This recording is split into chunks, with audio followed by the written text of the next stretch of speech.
So today I went with my sister-in-law Katie to a plant sale in Columbia at the South Carolina State Farmers Market. It was very, very cool. Hey little Katie girl.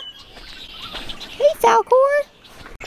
Little Katie dog, which, yes, I think Ben may have named after Katie and Katie, because he loves Katie. And so when Katie dog came and he wanted to name her something real sweet, he named her Katie. Now, we didn't know then she was going to end up with the nickname Trusty Kate. There, don't be pesky. Is he okay? But couldn't have a sweeter namesake. Little Katie girl, she's a sweet girl. She's due for her grooming. I think her appointment's here in a couple of days. Shih Tzus are not made to be farm dogs, but she does manage along. Look at that beautiful barn. Come on, come do it. Let's milk. Oh, here she comes. They're coming. It's time. Look at Helen. She runs like a majestic cow. Oh, the alpacas are coming too. I don't milk you. Oh, hey Ben, I didn't know you were out here. What's up? Y'all, this is the difference in cows and goats. I can just loosely close this and the cows won't push it. Little one together. What you got? Magician. A magician? Oh, that's cute. That rock. Does that little thing look like a hat?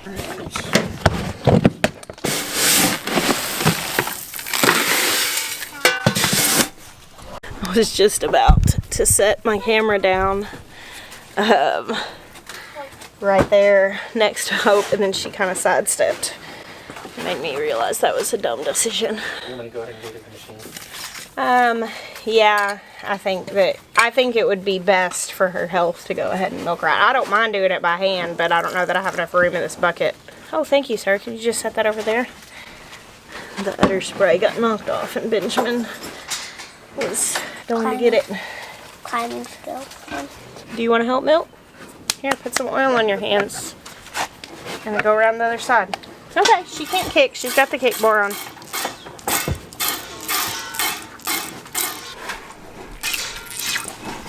Sorry. So useful. It's okay. Hey, it's okay. She can't kick you. The kick bar's there. You splashed me. I splashed my camera too.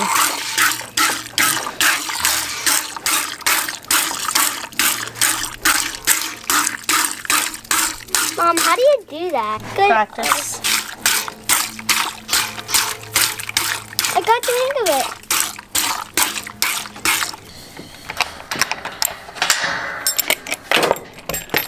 Thanks for the milk, girl. Oh, look how sleek the girls are looking with their winter coat falling out. I'm going to put this in here, but I'm going to walk over here and check something out. Winona is so extremely close to giving birth. Hey, girl. Straw on your leg. Why are you so messy, huh? What did you lay in? Hold on. Hold on. Put my hands on her. God, she looks so close, but her ligaments do not feel super loose. She looks like she has a litter in there. You know, she is not, like, super imminently close to giving birth based on her ligaments. Maya, I wonder how many kids she has in there. Her ligaments do not feel, like, super loose. That's scary. Yeah. I mean, based on the look of her, I thought that she would have kidded a couple days ago, but bless her heart. She's a weird goat. She's always been such a loner. We've always talked about with Winona that it's hard to tell, like, because if she's off in the field by herself, that's not unusual for her. She does that pretty regularly. Alright guys, so I filmed the first half of this vlog a couple of days ago, and at the time I was commenting on how huge Winona looked and that she wasn't super close to kidding. She wasn't. But this morning, so that's been 2 or 3 days ago, and this morning I noticed she was away from the herd, which is not unusual for her at all, but I went and just took a look at her, and I don't know if it's just that I've been around animals a lot or that I've given birth, but Most of the time I can see it on an animal when they're in early labor. Just their breathing, their demeanor. Mamas just take on a different demeanor. And so I had some things that I had to do today and some places I had to be, but we moved her over into a stall of the barn. Jeremiah was here and everything went smoothly. What's up, sweetheart? Are you curious about the goings on in this stall? So I got out of my car down there and I looked up and I saw this little tiny baby standing up. That's a little buckling. And then over here, attempting to eat is a little doeling. She's a little sturdier than this guy. He's not terribly alarming, but I am gonna make sure that I see him eat. I think he was probably born first. He was a little drier, and I think that he may have already eaten because, like, oh wait, good, here comes some poo-poo. The things you celebrate as a homesteader, you just never imagined that before. Tiny goat poop, yes. So he probably did eat. He was all knocked out and sleeping when I came up here. And so I got him up. I think I might have just woken him up and he was a little groggy. Good job, little Winona. She's a good mama. So sweet. Some afterbirth is already out here. So I'm not sure. Maybe that's just a residual contraction. Definitely going to keep a close eye on that. You don't really have to get concerned about retained placenta till like after 12 hours after a birth. But in most cases, goats are going to pass all that stuff pretty quick. I'm just so tickled by this. They're so sweet. Y'all, there's just something about new life. In springtime, it bolsters me. It just makes me feel so full in my heart. Oh, here comes Katie Bean. I sent her a picture. She's been checking in on Winona every day. If you've missed the last handful of vlogs, my sister-in-law and brother are here in their Airstream staying on our property for a few weeks, finishing out a year-round trip where they've been traveling around the country doing a lot of tattooing and fly fishing. Yeah, I got home from the store and looked up and saw the wee little baby standing up. Oh, she'll let you pet on him. Oh, she's so cute. That's a little girl and the other one's a little boy. Oh my goodness. Oh, you're so cute. Look at your little spot. Oh, thank you. Oh, thank you. You sweet thing. You're so cute. A lot of times she's sitting with Cody, people. you better run. So Honor is now the last goat due to kid. I wasn't really sure that she was bred. Because she's the one who had like a breakout case of mastitis. It was a really weird thing. She was dry when we moved here, but we put them all on this big field, and I guess so much grass and getting so much nutrition like picked her milk supply back up. I don't know entirely, but she started producing milk again and got mastitis, and we ended up treating the mastitis.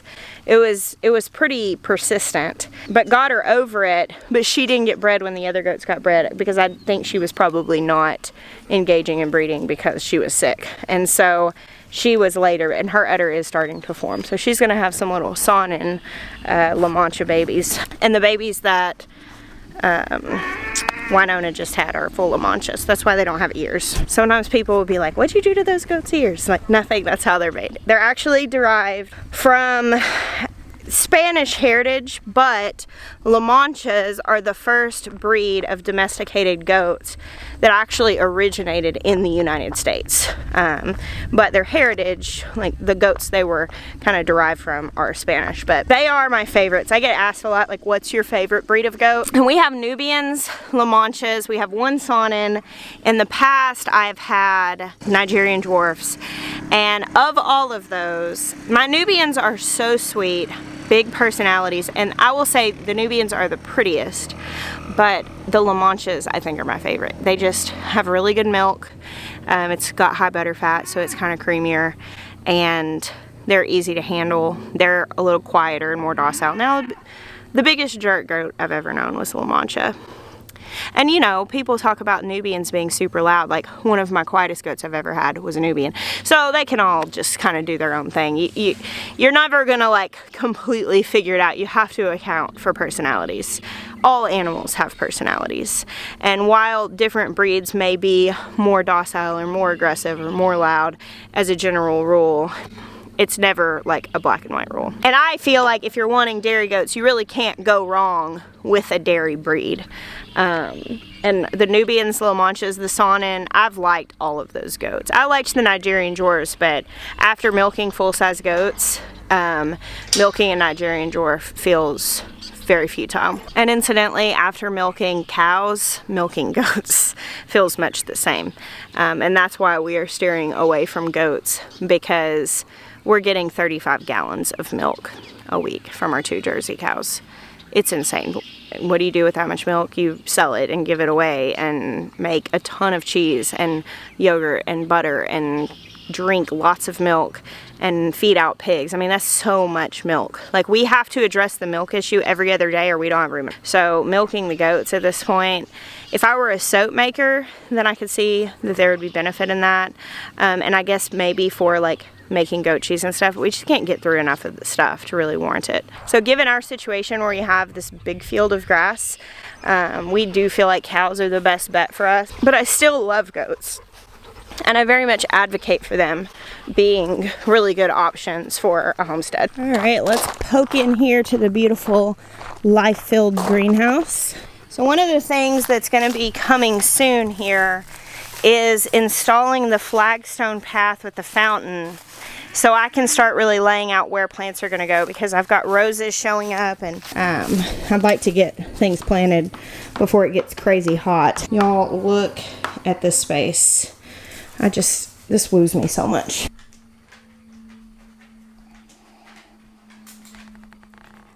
I finally got some shelving today, actually. I went to Costco and I had Jackson with me, and they had the metal shelves in stock. I can't lift those things on my own and get them in and out of my car, but I got them. We'll probably get those put together tomorrow and get these things up off the ground. And then I'm going to do a greenhouse tour and show you guys like a breakdown of everything that's in here.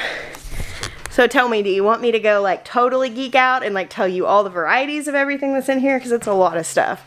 But I have a lot more stuff that will be in here soon. Oh gosh, I came in here the other day and like I was just looking, and I'll very briefly, I'm not going to go deep because I really want to do an in-depth video. But I had Jerusalem artichokes, potatoes, sweet potato slips, like all this other food, and I thought, my goodness, I could feed so many people with just the start that's currently in the space. All the citrus, got all the fruit trees out here, and then also there's fruit trees behind there you can't really see. And then of course all the annual vegetables. I was like, we could eat like kings, the lot of us, with just what's in this little 16 by 20 foot space. Oh no, it was the morning I woke up after we had this last frost this weekend, and we'd put the fruit trees in, and it was like really cramped with stuff, and I walked in and I just looked at it and I was like, oh my goodness, we could eat like kings. Well, thank you guys for hanging out with me on this quick little vlog, updating you on the beautiful happenings of Roots and Refuge Farm. I bless you. Until next time.